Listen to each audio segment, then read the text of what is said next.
Il y a un club aussi qui marche plutôt bien cette année, donc c'est dans le triathlon, c'est à Saint-Quentin, avec donc Jean-François Rémilly. Est-ce que vous faites du Krav Maga? Du tout. Est-ce que ça vous intéresse? Est-ce que vous avez intérêt à répondre oui? Les triathlètes n'ont peut-être pas le physique pour faire du Krav Maga, non? On n'a pas du tout ce genre de... Non, on a déjà beaucoup de travail à faire, donc il y a beaucoup d'entraînement, donc on n'a pas vraiment le temps de faire autre chose. Hein. Vous vous en sortez bien. Mais vous courez très vite, donc peut-être que ça rééquilibre. Ça peut équilibrer, oui. Ça peut. Et donc du coup, au sein de cette équipe qui a connu sa première division en élite cette année, il y a un jeune qui monte en puissance. C'est Thomas André, qui a connu son premier titre mondial espoir en duathlon. Donc le duathlon, pour bien comprendre, c'est deux épreuves, la course à pied et le vélo. Nous l'avons suivi justement il y a quelques jours à l'entraînement, après ce beau titre mondial. Le tri, ça occupe 100% de ma vie. Je respire, je vis pour le triathlon, quoi. Tout est fait, ma vie est orientée vers le triathlon, pour le triathlon. Thomas André n'est pas le génie de son sport, et il le sait. Mais ce bourreau de travail vient de remporter les championnats du monde espoir de duathlon. À 22 ans, ce licencié du triathlon club de Saint-Quentin en Yvelines arrive à maturité. Pourtant, son apprentissage du haut niveau a été difficile. Intégré au pôle espoir français en 2005, le natif de Marseille est écarté de la structure pour manque de résultats. Je faisais une saison correcte en première année espoir, j'avais fait 5e au championnat de France espoir pour une première année, c'était honnête, en plus sur une course difficile. J'avais réussi à faire 16e sur une Coupe d'Europe élite. J'avais fait des résultats corrects, mais la Fédé attendait de moi des résultats excellents parce que ça faisait 5 ans que j'étais sur une structure, donc ils voulaient déjà un champion, quoi, et j'étais pas un champion. Ce champion, Thomas André a appris à le devenir. Malade juste avant les championnats du monde à Nancy, il bat pourtant ce jour-là son record sur la course à pied, son point fort. Également champion du monde universitaire cette saison et vice-champion de France espoir, l'athlète de 50 ans en Yvelines veut continuer de progresser. J'ai des grosses ambitions pour l'année prochaine, ça veut dire sur triathlon et duathlon, j'ai envie de faire des places, des belles places, voire même gagner des titres sur les championnats d'Europe, voire même les championnats du monde. Voilà, je veux me rapprocher du top. Aux côtés de Frédéric Belaubre, triple champion d'Europe de triathlon, Thomas André continue de repousser ses limites pour faire retentir à nouveau la Marseillaise sur un podium international. Donc à l'image de Thomas André, cette belle équipe de première division a fait une plutôt bonne saison avec une 8e place à la fin. Oui, sur le Grand Prix, on a réussi à... Notre objectif, début de saison, c'était top 10. Bon, on était un petit peu... On arrivait en D1, on sait que c'est un championnat très, très relevé. C'est pratiquement un départ de Coupe du Monde à chaque Grand Prix. Donc on l'a joué profil bas. Ça s'est relativement bien passé, malgré quelques mésaventures de blessures. Hein. Les blessures et les accidents, mais... Ça fait partie du jeu. Ça fait partie du jeu. Et donc, on a réussi à conquérir cette 8e place dans le Grand Prix. Pour une première année, c'est vraiment un super résultat. Tout le monde est satisfait dans le club. Hein. C'est très, très bien. Et notre Thomas, qui nous fait 2 titres de champion du monde cette année, c'est inespéré. Non, c'est pas inespéré, mais c'est bien qu'il l'ait fait cette année. Ça veut dire qu'on l'a mis il était dans de bonnes conditions pour pouvoir réaliser ce genre de performance. Ça veut dire dans sa tête, il était bien. Ça veut dire que tout s'est bien passé. Quand ça se passe bien, les résultats, ils suivent. Hein. Mais c'est tellement compliqué de pouvoir mettre tous les ingrédients, comme on dit, dans le petit pot et faire sortir une victoire. Ça a marché cette année, tant mieux. J'espère que l'année prochaine, il va continuer sur la dynamique et nous ramener encore de très beaux résultats. Oui. Il n'est pas tout seul. Il y a aussi d'autres triathlètes à côté de lui. On a fait un petit reportage avec eux justement pour mieux les découvrir et voir que dans cette équipe de Saint-Quentin, il fait plutôt bon vivre. On est vraiment, vraiment satisfait des résultats, de l'ambiance et de tout ce qui s'est passé cette année. On a vraiment ressoudé les liens de l'équipe, on s'est bien entendu, on s'est bien amusé et le résultat est au-delà de nos espérances.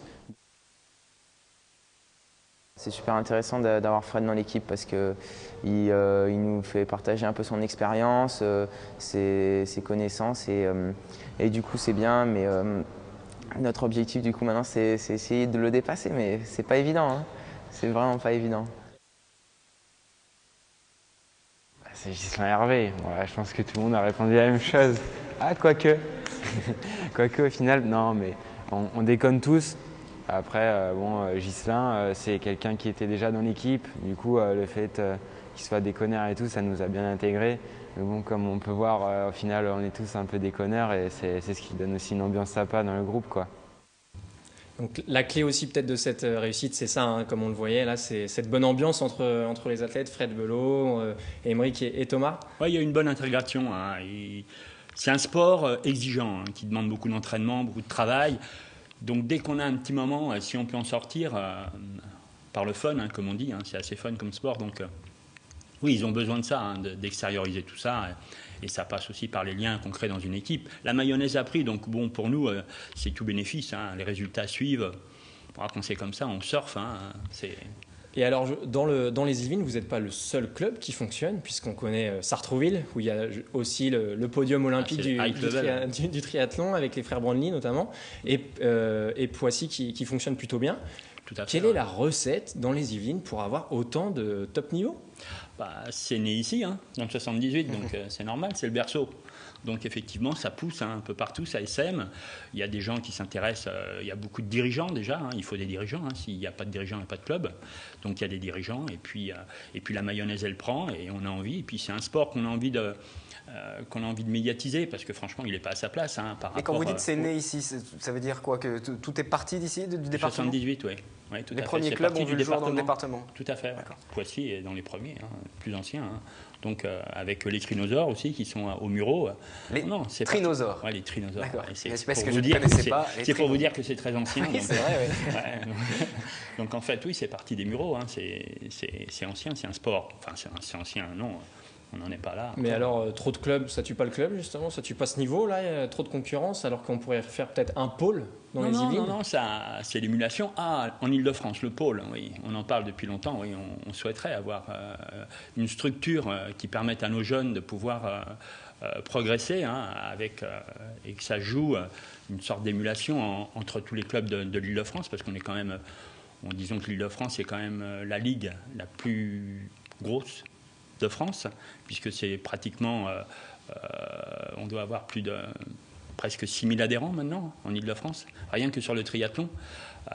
Et pourtant, on ne peut pas dire que ce soit la région qui soit propice à la pratique, hein, puisqu'on est pratiquement en cycle urbain pratiquement tout le temps. Pourtant, on a 6000 adhérents, donc non, ça se développe bien. On a un président qui s'en occupe. Un sport qui se développe bien, une bonne saison pour Saint-Quentin. La saison prochaine, c'est quoi? C'est le top 5 au sein de l'élite? On tend toujours à progresser, hein. On va faire tout pour. Hein. Nos triathlètes sont vraiment motivés, hein, pour aller plus loin. Hein. Ils ont fait une belle saison, mais ils ont envie de montrer qu'ils sont capables de faire encore mieux. Et nous, ça nous satisfait. Hein. On essaye de mettre en place un environnement favorable pour qu'ils puissent pratiquer dans les meilleures conditions. Et ça fonctionne, hein.